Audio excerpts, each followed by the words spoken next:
All right, well, I'm going to just start with an introduction. So, welcome again, everyone. And thank you so much for joining us for Ask the Expert. I'm Catherine, and I'm the virtual coordinator at the National Aphasia Association. The National Aphasia Association's mission is to promote public awareness and understanding of aphasia, to promote research that aims to improve the lives of people with aphasia, and to provide support to all persons with aphasia and their caregivers. Our expert today is Jeri Goldstein, and today we're talking about her new book, Stroke Dialogues: Conversations with Dad, where she shares her experience and story as a caregiver for her father who had aphasia after a stroke. We've been collecting questions from our audience through our website, and we'll be answering many of those questions tonight. If you have any questions for Jeri during the session, please enter them into the Q&A box, and we will try our best to answer those as well. And feel free to put any comments into the chat. Now, I am so happy to introduce Jeri. Jeri Goldstein is an author and career development coach for professional performing artists and entertainment industry professionals. She helps her clients discover their unique niche market and create strategic business and marketing plans. In November 2012, she moved to Florida to be with her dad during his recovery from a stroke. In 2022, she published her third book, Stroke Dialogues: Conversations with Dad, documenting her dad's recovery process. Her book offers a shining example of how one dad's struggle with aphasia after an ischemic stroke becomes a triumph of love, patience, persistence, and optimism. The story is told using a series of conversations recounted by the author from her dad's first days in the hospital throughout his recovery. The conversations are a testament to her dad's determination to make his point, get his thoughts out of his brain, and be understood. His progress with his speech gains momentum as the conversations become more complex. They represent a true progression of speech function that so many aphasia patients experience throughout their recovery. They're often humorous, many times frustrating, but always shared with kindness as her dad is urged to think, remember, and discover the answers he is seeking. The dialogues are peppered with insights into patient advocacy, support strategies for helping her dad move forward to full recovery, and a sense of upbeat optimism for his ability to regain much of his former self. In addition to Stroke Dialogues: Conversations with Dad, Jeri has written 2 other books. Her award-winning book, How to Be Your Own Booking Agent: The Musicians and Performing Artists Guide to Successful Touring, is used by musicians worldwide and has been a textbook used in music business courses throughout the US and Canada. It reached #1 on Amazon in the music business category and has sold over 60,000 copies worldwide.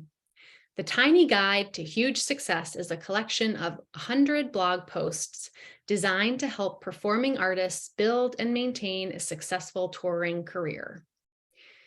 Jeri relocated to Delray Beach, Florida permanently in August of 2015 and continues to live there today. And Jeri is generously offered, if you'd like to reach out to her, you can contact her by email, jg@performingbiz.com. So Jeri, thank you so much for joining us today for Ask the Oh, Expert. you're welcome. Thank you. And it's great to be here. And you guys have been so lovely to the book and to me. And I'm really appreciating the organization so much. So I'm pleased to be here. We're So so I happy to have you. so I thought, since you went through that whole bio, I was going to start off with just saying how I came to the stroke and aphasia community. And simply same way that I'm sure many survivors and many caregivers do by accident, not intended, by um, being completely in a state of shock as to all of a sudden having this situation where a loved one is is having a stroke or had a stroke.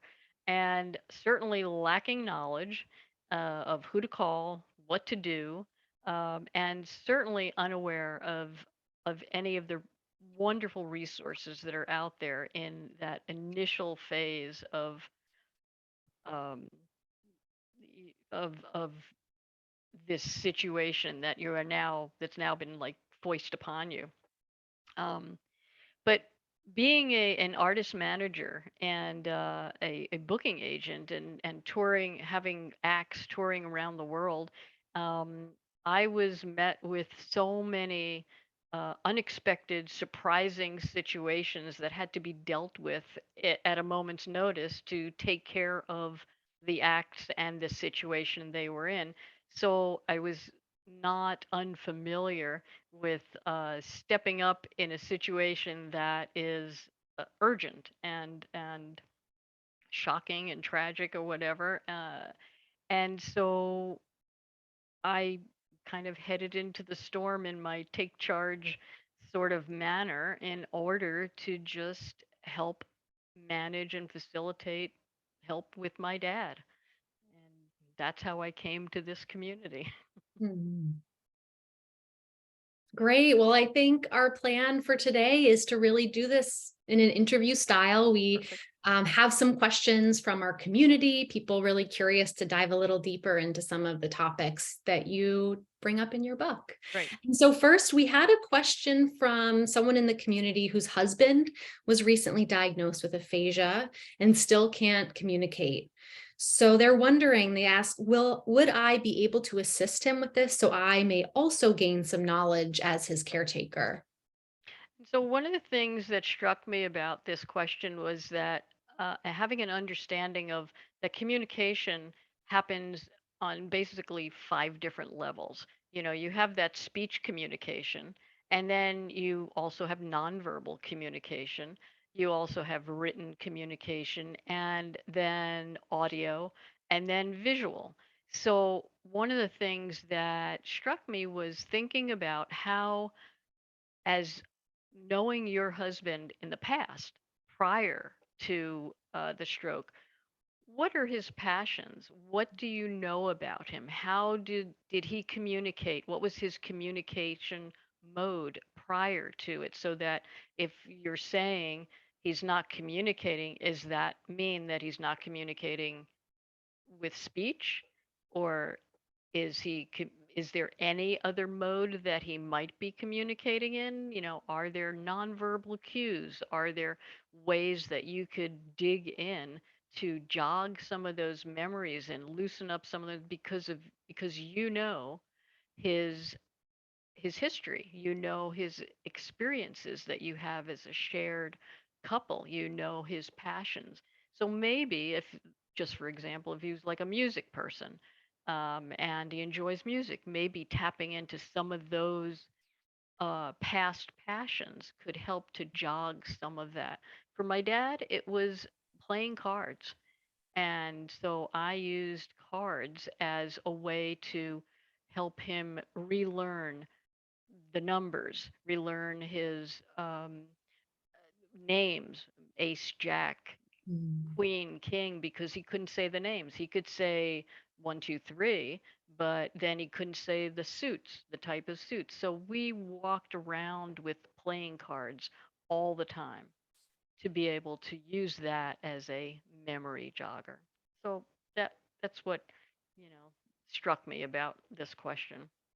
Yeah, I love how you made it really meaningful when you were supporting him and doing Exactly. things that really would come into play with the daily activities he was doing. I think that's Correct. so important. And, she's saying that she wants to gain some knowledge too. And I bet you must have learned so much about aphasia. You said you're really thrust into this, but I bet you learned so much just from being his caregiver. Oh, absolutely. I mean, and just reading all the books I could, but also just learning about, that there are things that one needs to do as a caregiver. I mean, it's about patience and persistence, and of course, time and love. And from being a booking agent and a manager, I used some of those skills in the past to like negotiation skills. So instead of negotiating with artists and venues and record labels, now all of a sudden I'm thrust into negotiating with doctors and nurses and hospital staff and various other caregivers, therapists, and of course, I'm also thrust into negotiating with the dad. you know Mhm. and even though he may not have been in the beginning communicating in such a way that this seems like a negotiation, but in fact it would be because he was stubborn about what he needed, what he wanted to know. So that was one of the things, using some of those skills. Also, managing people and expectations. Mm. Instead of managing tour expectations and people's livelihoods, here I'm managing friends' expectations of visitation time. When can they come? Can they come early? If they get there early, will they be let in? How do they take over dad's rest time? So Mm. there was all of that negotiating and managing dad's expectations of, well, when will he be better? From the very start, it's when will I get to be back to myself was Mhm. a huge question that was on his mind. And he would often repeat, I'm not myself. Mm. I'm not myself. And when will I become myself again? When can I leave the hospital? When can this happen? When can that happen? So, always doing that with a very specific amount of optimism, Yeah. upbeat positivity. And then there was time, just everything was taking time. You couldn't just think, oh, he asked a question of sorts, and now I'm going to give him an answer and we'll be done with this. No, those kinds of, whatever kind of question, whatever he was formulating, generally took at least 2 days to figure out what was going on. Mhm. So some of that type of um, interactivity was a time factor. You needed to have the time, spend the time, know, allow him to understand that you will put in the time, that he needed to put in the time for his recovery to be able to understand that he's not going to be better in a day. He may not be better in a year. He may not be better or back to himself in however long it might take.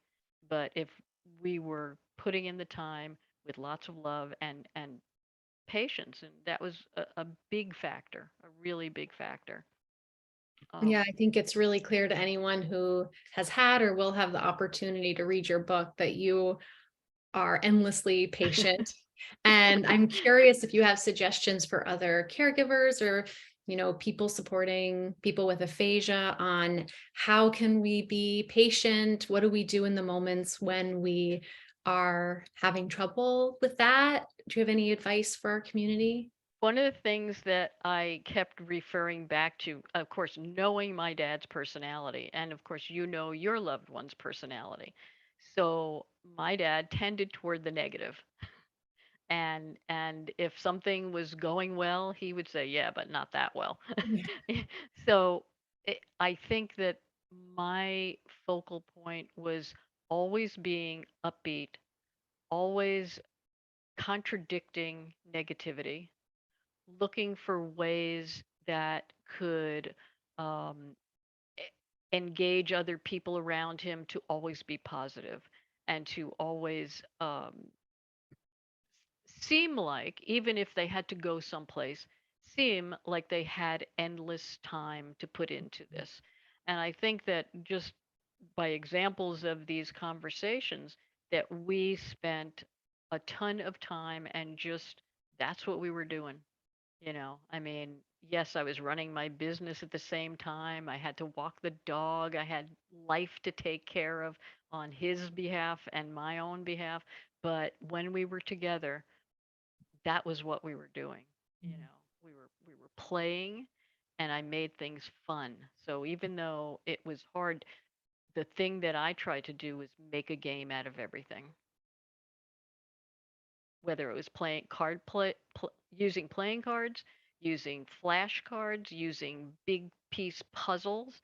Um, Melissa and Doug, which is a children's company, they have wonderful puzzles, and we got all these large piece puzzles so that Dad could, for dexterity and for mind, coordination. We used a lot of that. So those are my key factors: optimism and fun. Great. Well, and so of course, your book comes from you writing down these conversations that you had with your dad. So, what prompted you to write them down in the first place? How did you remember them in such detail? And to add one other little question on the end, like, was this something you'd recommend to other caregivers? Well, I guess I started off by just at very beginning listening and listening to how Dad wanted to get an answer for something that was meaningful to him. And some of those questions, they were just funny. They Mm, were they were interesting in the way that he phrased it, because now he had limited resources for creating a sentence. So, at the beginning, they were numbers, or they were, his words were plus one, plus two. I mean, they were all numerical. So he would ask a question like 1, 2, and then we're supposed to figure out, what does he mean? So that was a favorite story. But right from the start, I thought, this is interesting. This is a unique way of communicating. And so I started jotting down the way he entered into the conversation with the title. And those titles of conversations tend to be the titles of the conversations in the book, because they were funny. They were they were engaging, and they really captivated me and the people around Dad to help him come to the answer that he was looking for. So that was the first step. I always had a great memory for facts. mm. In my booking, I could remember who's playing, what date, where, what the phone number was for the contact, and all of that. And so I just remembered a lot of these details, and I would jot down some outlines of what we were talking about, but I didn't actually start writing the actual details of the stories until about a year later. But I was keeping track, so I was so-called journaling the information as it was happening, because I wanted to keep track of the progress that Dad was making, from, the days that he said, "Oh, plus, plus baby, plus," to the days when he's asking in-depth questions about life, things that mattered in his life. And the next piece, once I saw where all these questions were going and how they were progressing, I just thought, hey, maybe this might be useful to some other people. Maybe other people going through similar situations might find this interesting, might find it familiar, might help them to see things in possibly with a little levity, possibly with a unique perspective. And so that really prompted me to keep going and keeping track of these. And when it wasn't me that had a conversation, but somebody else told me about a conversation, I just spent time with them getting all the details so that we remembered those interesting conversations. Great. So, seems like something that could be helpful, maybe for different reasons for everybody. I would Do think, because journaling. I think it's also possibly could be interesting for the person who's going through this, for the survivor to then look back at how far they came, Mhm. because from Dad's perspective, he was always being a naysayer, saying, "Oh, I'm never going to get better," or "This is not working," or things that would take him down a bad path.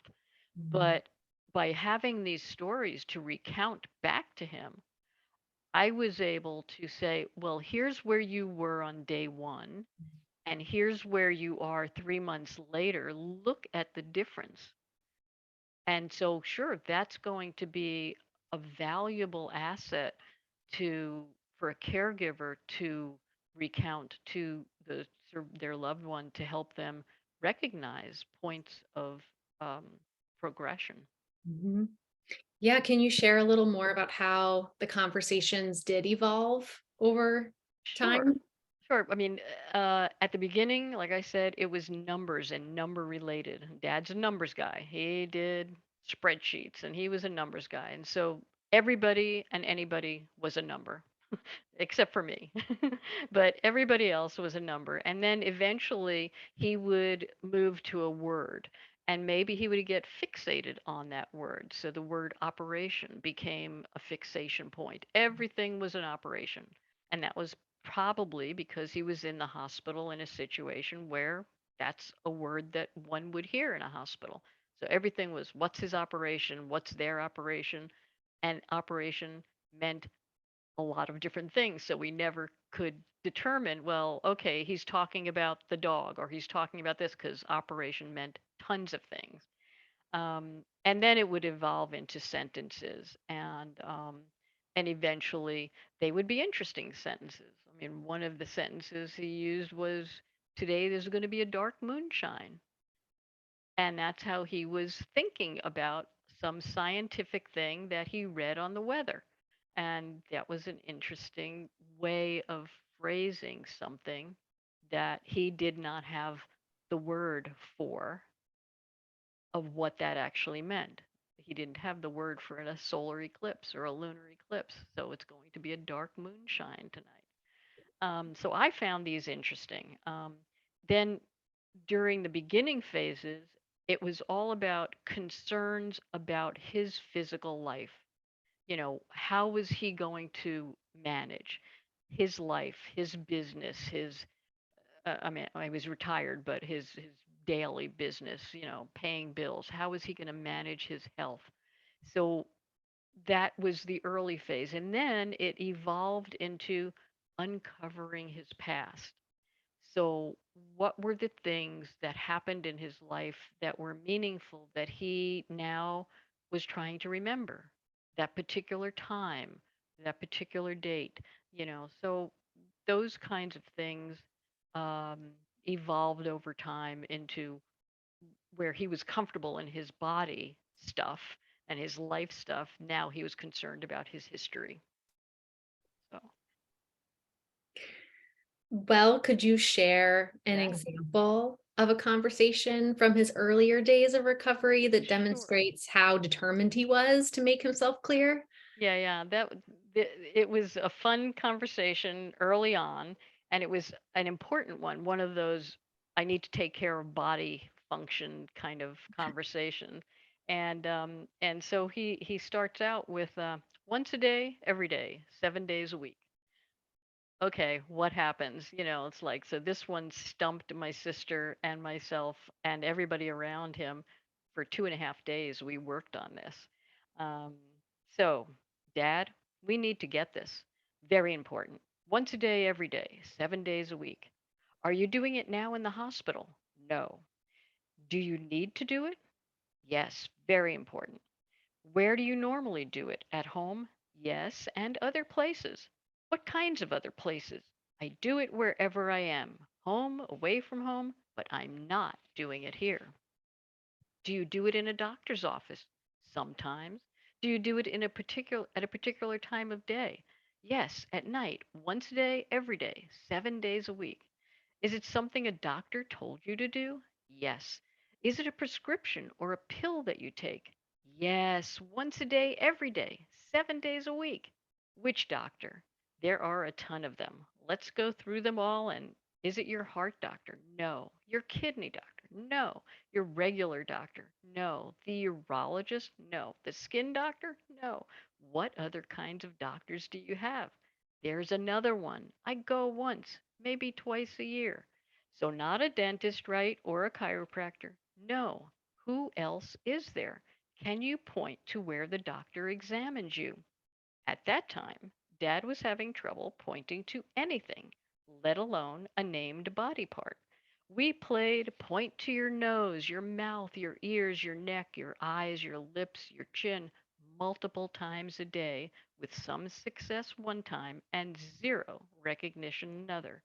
So this question might have gotten us to the desire to answer fast if he could connect the body part with the name of the body part, but he couldn't. I started pointing to body parts on myself and named them. Is it for your ears? No. What about your throat and your lungs, like cough medicine or an inhaler for allergies to breathe better? No. How about your eyes? Do you do it at your ophthalmologist office, your eye doctor? Yes, that's it. It's for my eyes. One eye. Which eye? And what happens once a day, every day, 7 days a week?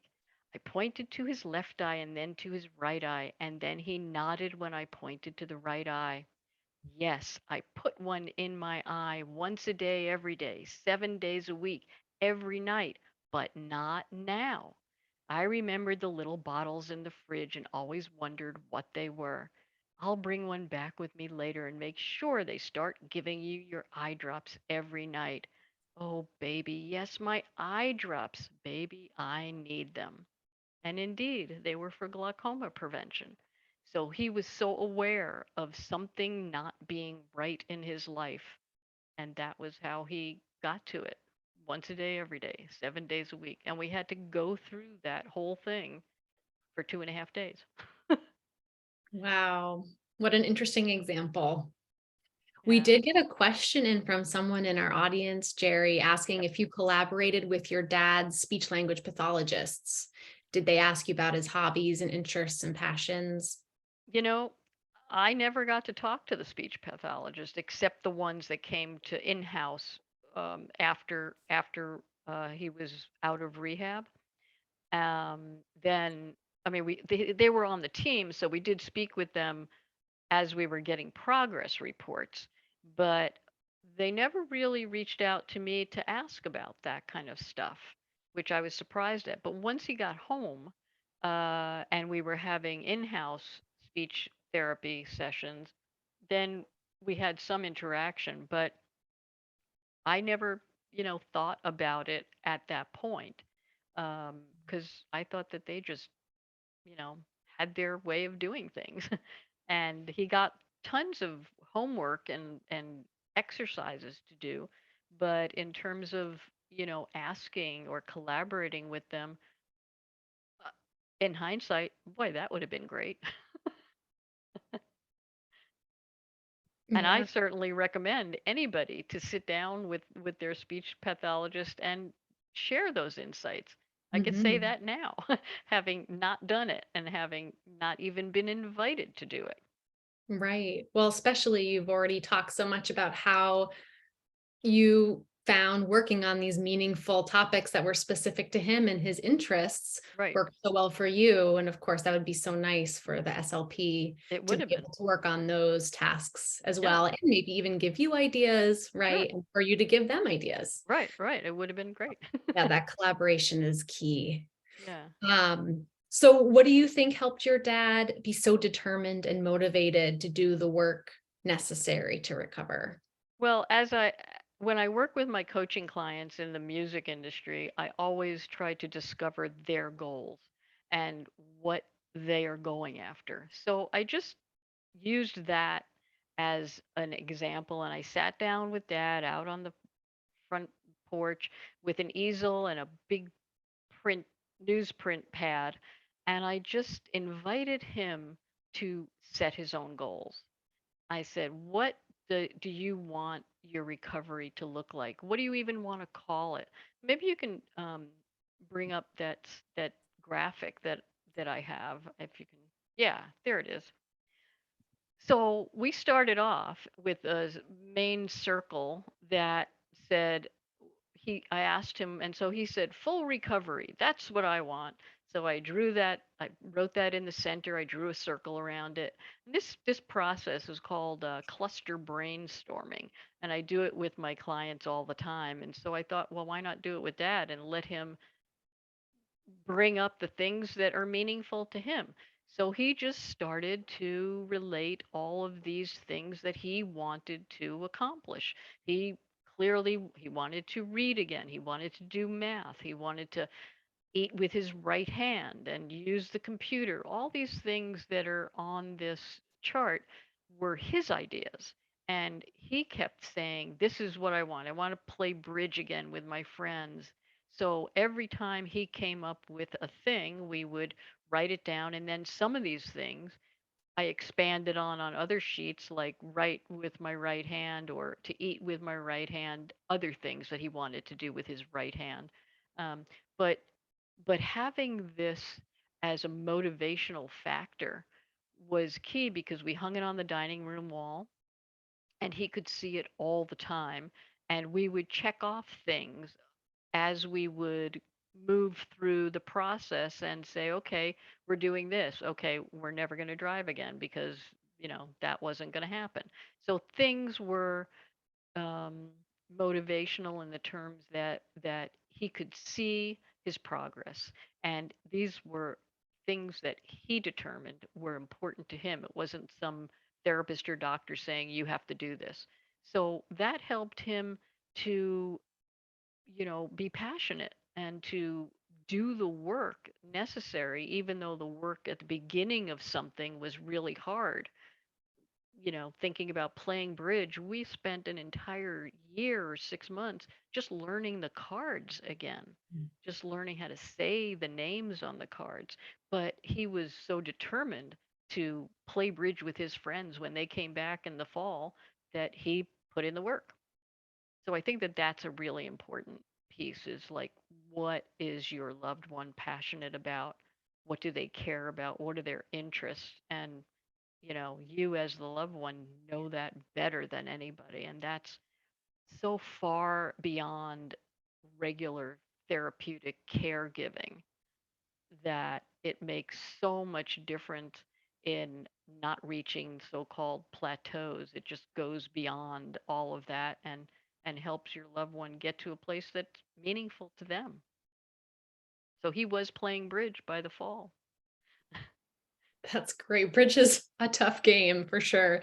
Bridge is a tough game, I know, but All right. Well, thank you so much for sharing that. yeah, that was a really cool mechanism that that was both fun and I thought, well, why not bring my skills into this process? You know? Right. Right. Well, I think, yeah, it's another example of how you knew him Yeah, 24/7, yeah, years of knowing him. It gave you an expert's perspective, right? exactly, totally. And you also had to do a lot of advocating for Mhm. your dad. Can you speak to that a little bit more? Well, that was where are we? Let's see.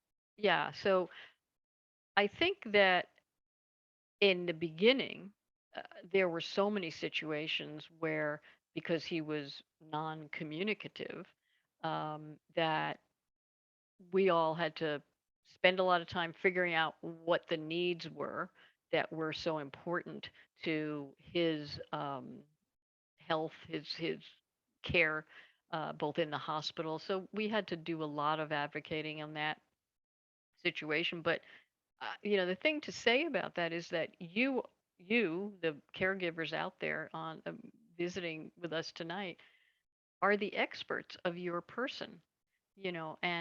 And it's important that those years of shared experiences and shared memories be used to influence the care, and that because you're with your loved one 24/7, or if you're just a friend and you're with them, you've known them for 30 years even though you don't spend 24/7, there's so many more bits of information you have about your loved one that a 5-minute visit with a doctor and the reading of a blood test does not show, or even an hour of of therapy with a speech pathologist does not um, reflect the depth of knowledge, the intimacy that you have.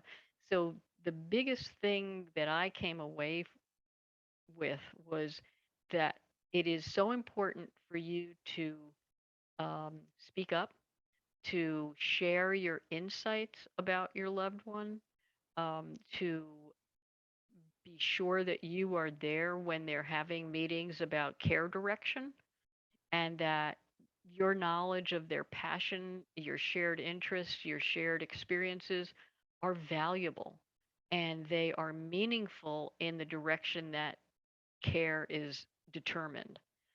So, you know, use your voice.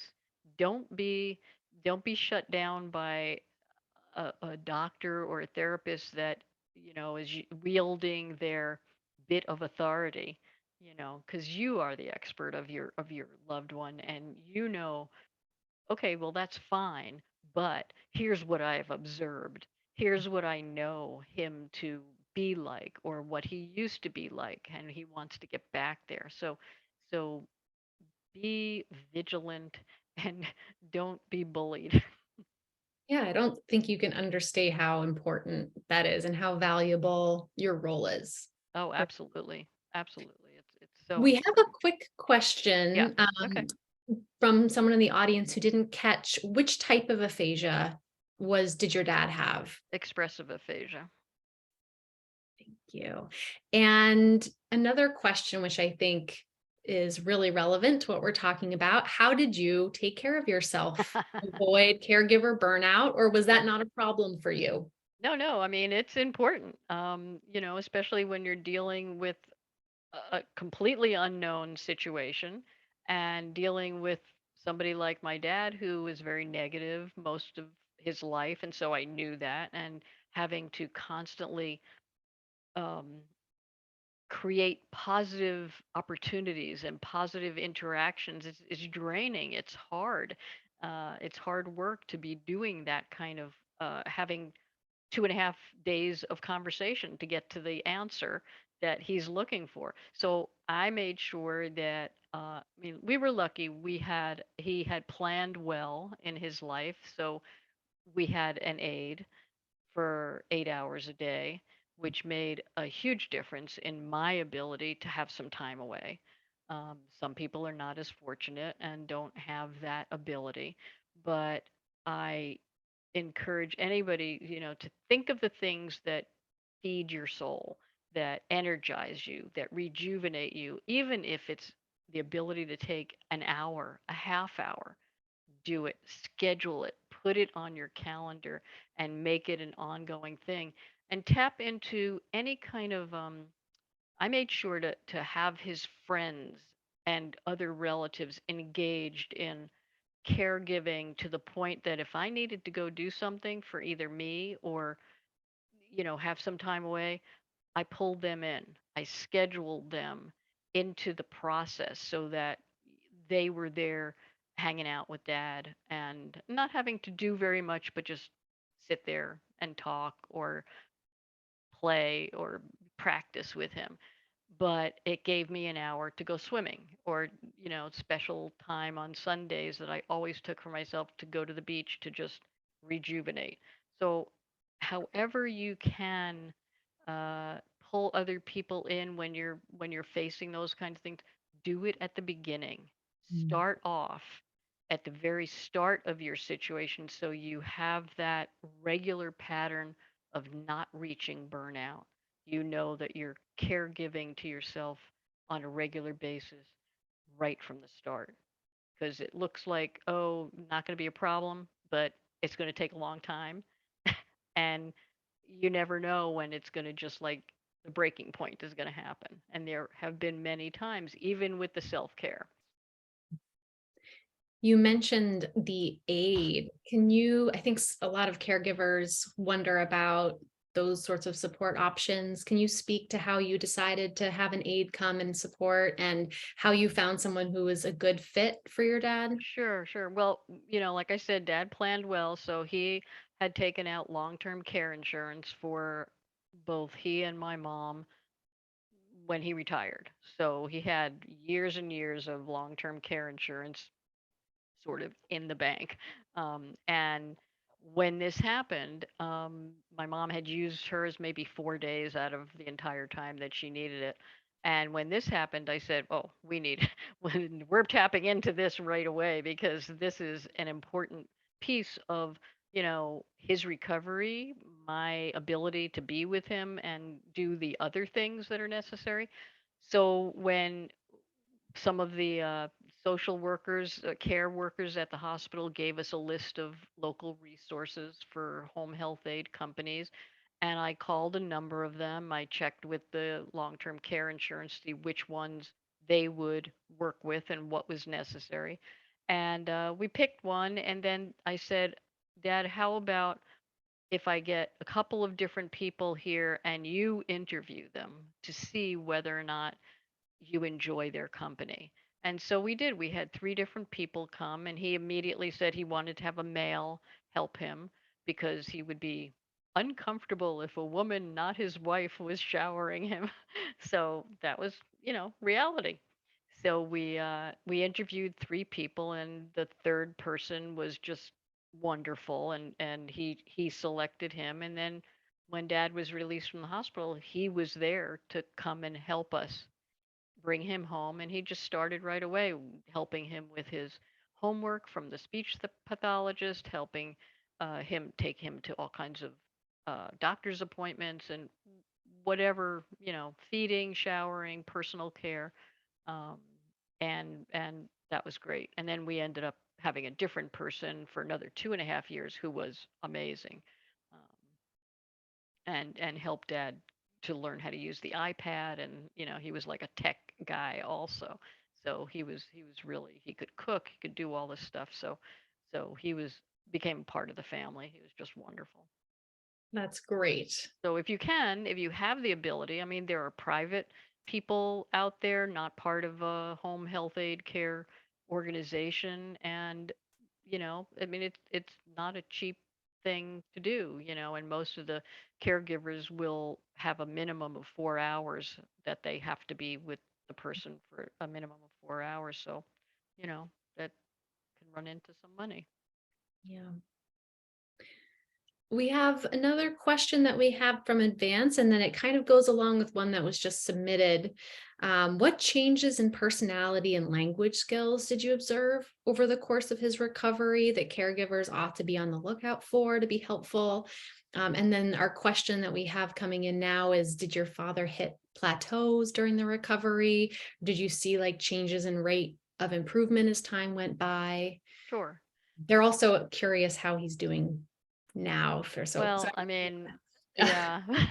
Well, I mean, he passed in 2015, but not from stroke-related items. He had kidney issues, and so that was a major factor included into the recovery process. So, he was doing great with recovery. I mean, he was playing bridge again. He was doing going out with his friends and going. I mean, he couldn't drive ever again, but he was going out with his friends to dinners, and he was slow, and he still didn't have use of his right hand from the stroke situation. But then all this other medical stuff got involved to like thwart most of the efforts. But as far as seeing personality changes, at the beginning, there were definite I don't want to be here anymore, depression, loneliness, fear about how could he be in this position. And then that changed um, to just feeling like he wanted to get home. So there was determination to do whatever it was going to take to get out of the hospital and rehab and get home. And then the other factor that was a really helpful one was the fact that after mom died and after his friend um, Estelle's husband died, that the two of them were bridge partners, and then they actually hooked up. So there was this real determination to get home and continue to be with her. Um, that was a real helpful factor. Um, but so that change over time was the determination of he wanted then to do this full recovery thing. And there were little steps, like he wanted to drive again.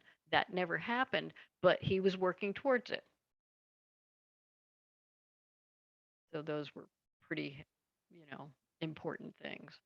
Um, I think the other piece was that over time, in the beginning, it was the determination of making sure that his life situations were taken care of.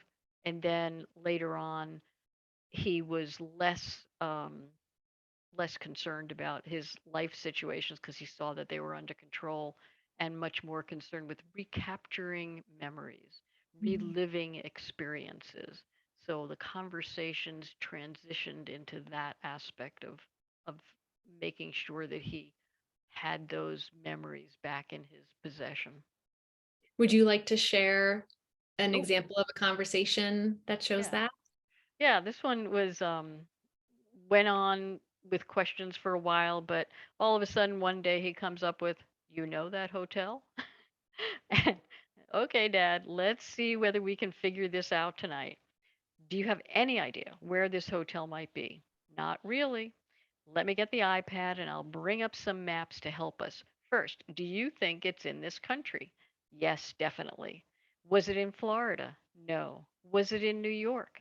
Maybe. If it was in New York, was it in the Catskills perhaps? Possibly. Do you think it was in more of a mountainous area? Possibly.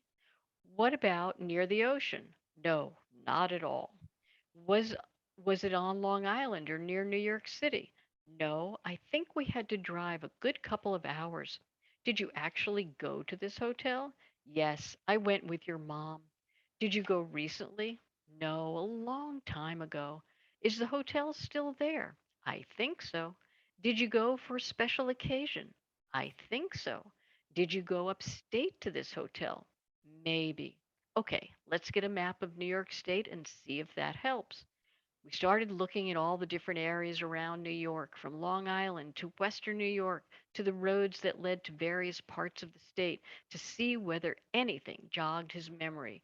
I pointed out the mountains, I 95, cities he was familiar with like Syracuse, Albany, and Buffalo.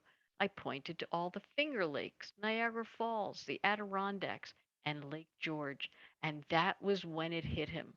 Something about Lake George shook him. Dad, here's Lake George. Was it a hotel on or near Lake George? It is a big hotel and very famous. I think it might be on Lake George. Let's look up all the hotels on Lake George and see if it's one of them. I searched Google for famous historical hotels on Lake George, New York, and finally, there it was. I turned the screen towards him to show him the photo and the name. Dad, is this the one you're thinking of? Oh, yes, baby. That's the one. The Sagamore. That's where we went on our honeymoon. The Sagamore Hotel, now the Sagamore Luxury Resort. Beautiful, very special. That's the one. Oh, Dad, I'm so glad we used the map. How wonderful to be able to remember that special time with Mom. And so that quest was over. But it taught me that his desire to find answers, there were in his desire to find answers, there was meaning behind every question. There was either something left unsolved prior to his stroke, or an important piece of his life, or a relationship with someone he knew. There was nothing random or superfluous. Everything had relevance to a time or experience he was trying to recapture. So that was, some of that just kept on happening. And I think that when I heard that story, or when I lived that story, that was one of the stories that made me think, God, there's so much here that people don't remember. That other people who are dealing with this are going to try to rediscover. And it's like rediscovering your life all over again, and so it goes back to that patience and to having the time to just put in the energy and the time and the love to let your person relive that situation. Yeah, you mentioned in your book that it was really important for your dad to know that he was still important to his family and friends. And it sounds like that's one of the ways that you did that, just by giving him that space to express. And you mentioned maybe using many modes of Right. communication. right? And I think that was some of the things that he tested all the time with his friends too. That he had very special relationships with friends, and so he would always test their relationship to make sure that that special relationship was still intact, even though he was different, even though he had his stroke. So it, it was a really amazing learning experience. We had a question about any suggestions you have for handling other family members who are not being as helpful, or it could be friends or anyone else. Well, I would always make sure that if I saw if I was there, if I was there in the room that and I saw the direction that a conversation might be going, or if they were saying, "Oh, too bad," words that were depressing or words that were not uplifting, I would always try to be the contradictory force that would turn it around and say, yes, but this, yes, but look at what's happening here. And you can't always be there with people, but I think that by people seeing me with dad and my sister with dad and Estelle with dad, that they got the sense to be positive. They got this feeling that we were driving things in a very upbeat, optimistic way. And so people, didn't want to step on our parade, so to speak. Yeah, well, you sounds like you were modeling that way of communicating. Right. And he responded well to that too, sounds like. He did. I mean, he responded to it. I mean, he fought it. He fought it all the time.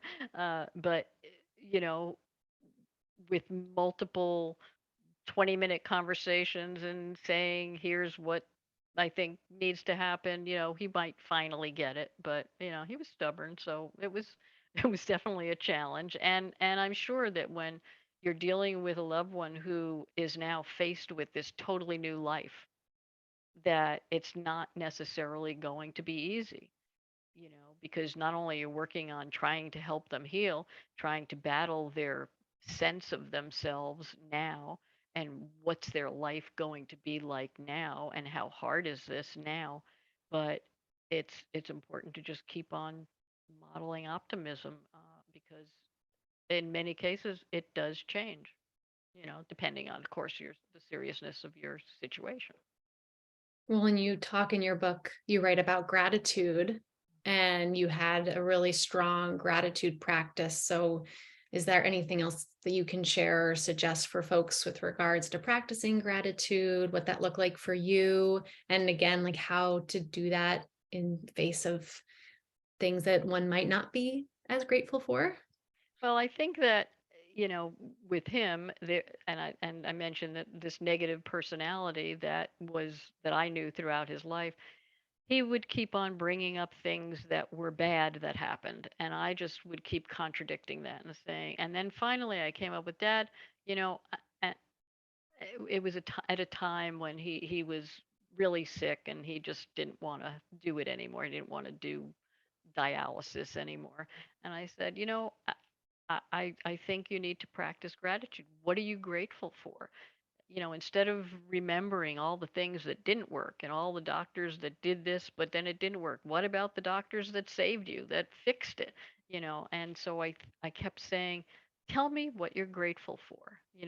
Let's think of three things, and then each night before you go to sleep, I want you to thank God for three things that you're grateful for.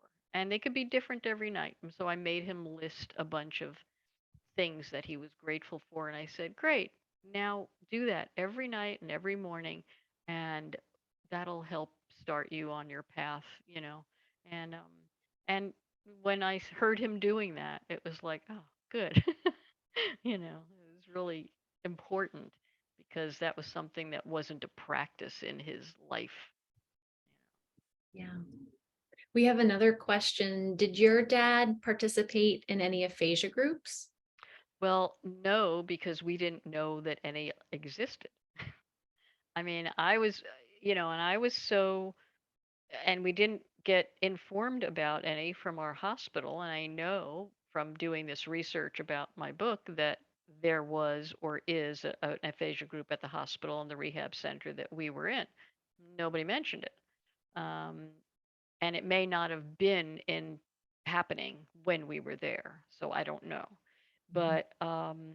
But no, I didn't know about it, and I can imagine from the perspective that I was so in the situation that I know so many other people who are in the situation. You're not necessarily looking for other stuff. You're looking for, how do I survive today?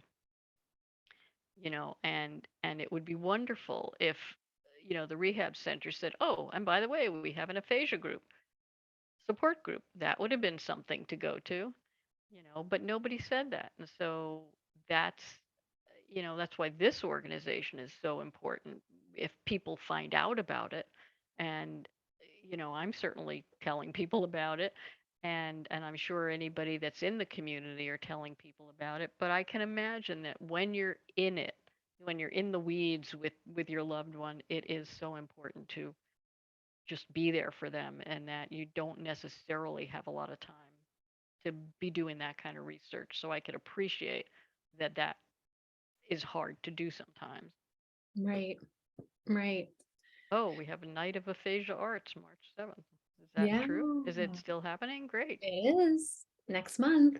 All right. And I know I'm looking at the clock. We're already almost out of time. So if Oh, folks have questions we didn't get to, I shared Jerry's email in the chat. I'll bring it up again at the end so you can see it. So you're certainly welcome to send her an email. Maybe sure. one last quick question before Sure. we wrap up, Jerry. Okay, If go you for it. have one more conversation with your dad tomorrow, what would it be about? I think it would be about um, how I took all of this time with him and remembered it. And I would want to share with him what I did with our time together, and how important our time together was for me, and how meaningful it was for me, and how I'm hoping that his story and our story together could be meaningful for other people, and would hope that he would be excited about that. Great.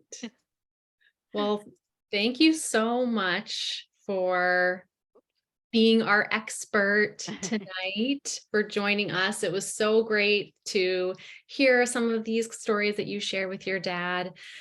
For more information on Stroke Dialogues, Conversation with Dad, which is Jeri's wonderful book, you can visit her website, strokedialogues.com.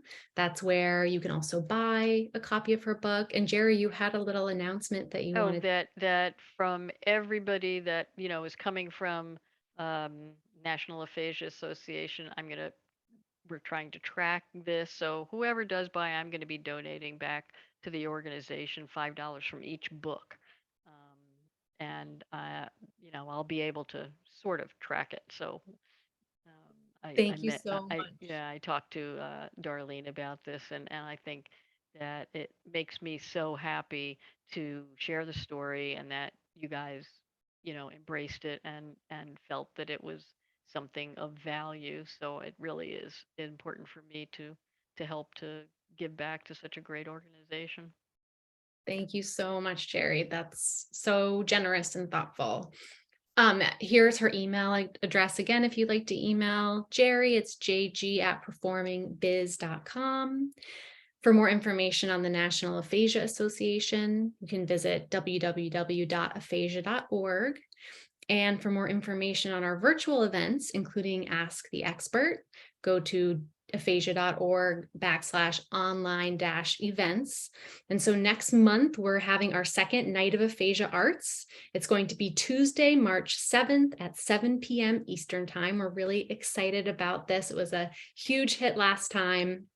So you can still submit your art to be shared at this event by next Friday, February 17th. And then our next Ask the Expert webinar will be the following month. So Thursday, April 13th at 7 p.m. And we'll be talking about the role of music in aphasia Oh, recovery. cool. So if you have any other questions or comments or suggestions about Ask the Expert, you're welcome to email me at catherine@aphasia.org. So thank you all again for joining us tonight. We hope to see you next time and have a good evening. Take care, Thank everyone. you so Thanks much. again, Jeri.